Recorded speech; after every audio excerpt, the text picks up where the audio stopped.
নমস্কাৰ বন্ধু বান্ধৱীসকল, সপোনৰ কিচেন চেনেললৈ মই নিজমনি আপোনালোকক স্বাগতম জনাইছোঁ। আজি আপোনালোকৰ আগলৈ লৈ আহিছোঁ টোপোলা ভাতৰ এটা ৰেচিপি। আশা কৰোঁ ভিডিঅ'টো আপোনালোকে সম্পূৰ্ণকৈ চাব আৰু শেষত জনাবলৈ নাপাহৰিব ভিডিঅ'টো চাই কেনে পালে। টোপোলা ভাত বাৰু আপোনালোকৰ কাৰ কাৰ প্ৰিয় কমেণ্টত জনাবলৈ নাপাহৰিব দেই। ৰেচিপিটোৰ বাবে মই লৈছিলোঁ 250 গ্ৰাম বৰা চাউল। খুব ভালদৰে ধুই চাফা কৰি 3 ঘণ্টামান সময় তিয়াই থৈছিলোঁ। এই টোপোলা ভাত আমি তৰাপাততো বনাব পাৰোঁ নাইবা কলপাততো বনাব পাৰোঁ। মই আজি কলপাততহে বনাইছোঁ। 3 খিলা কলপাত খুব ভালদৰে ধুই চাফা কৰি ৰ'দত শুকুৱাই ল'লোঁ আৰু তাৰ পাছত অকণমান জুইটো সেকি ল'লোঁ। টোপোলা ভাতখিনি কলপাতত ভৰাই লৈ মই ভাপত দিম, সেয়েহে ষ্টিমাৰৰ বাচনটোত অলপমান পানী দি প্ৰথমে উতলিবলৈ দিলোঁ। কলপাতখিনি খুব ভালদৰে জুইত সেকি লোৱাৰ পাছত এতিয়া তাতে ধুই থোৱা বৰা চাউলখিনি অলপ অলপকৈ কলপাতত দি গৈছোঁ। মই 3টা টোপোলা বনাম, সেয়েহে অলপ অলপকৈ 3 ভাগ কৰি ল'লোঁ চাউলখিনি। আৰু এয়া চাওক, এতিয়া কলপাতখনেৰে চাউলখিনি মই এটা এটাকৈ টোপোলা কৰি ল'লোঁ। এনেদৰে মই 3টা টোপোলা কৰিলোঁ। আৰু এই টোপোলাকেইটা মই এডাল এডাল গুলি সূতাৰে বান্ধিছোঁ।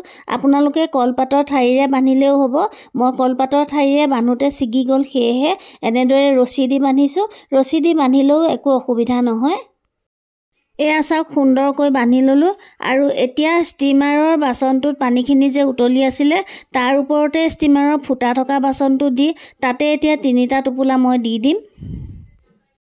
ষ্টিমাৰটোত টোপোলা 3টা ভৰাই লৈ এইখিনি সময়ত গেছটো ল' মিডিয়াম ফ্লেমত ৰাখিছিলোঁ আৰু তাৰ পাছত ঢাকনখন বন্ধ কৰি আধা ঘণ্টা সময় ৰৈ থাকিলোঁ।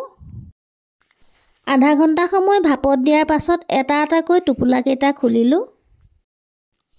প্ৰথমে এয়া এটা টোপোলা খুলি দেখুৱাইছোঁ। চাওকচোন, ইমান সুন্দৰকৈ চাউলকেইটা সিজিছে আৰু কলপাতত দিয়াৰ কাৰণে ইমান ধুনীয়া গোন্ধ এটা আহিছে। এইখিনি সময়তে আপোনালোকক এটা কথা কওঁ যে যিসকল নতুন ভিউ আছে মোৰ এই চেনেলটো পোনপ্ৰথমবাৰৰ বাবে চাইছে তেওঁলোকে প্লিজ মোৰ চেনেলটো ছাবস্ক্ৰাইব কৰি দিব আৰু কাষতে থকা বেল আইকনটো টিপি অল কৰি দিব। তেতিয়া আপোনালোকে মোৰ ভিডিঅ'ৰ নটিফিকেশ্যনবিলাক পাই থাকিব আৰু মই দিয়া নতুন নতুন ভিডিঅ'সমূহ চাই থাকিবলৈ পাব। আৰু যিসকল ভিউ আছে মোৰ এই চেনেলটো সদায় চাই আহিছে তেখেতসকলকো মই অশেষ ধন্যবাদ জনালোঁ।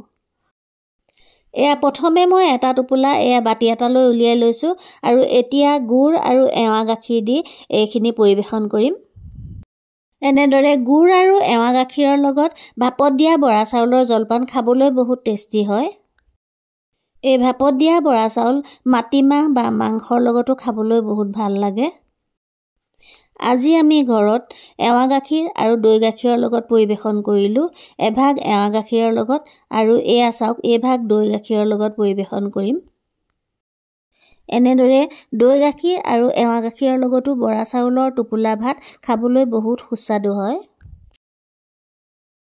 মই এনেকৈ বনালোঁ, আপোনালোকেও বনাই চাবচোন, কেনে হয় কমেণ্ট কৰি জনাবলৈ নাপাহৰিব। ভিডিঅ'টো যদি চাই ভাল লাগিলে লাইক আৰু শ্বেয়াৰ কৰিব আৰু মোৰ চেনেলটো ছাবস্ক্ৰাইব কৰিবলৈ নাপাহৰিব। ভিডিঅ'টো সম্পূৰ্ণকৈ চোৱাৰ বাবে আপোনালোক সকলোকে মই অশেষ ধন্যবাদ জনালোঁ।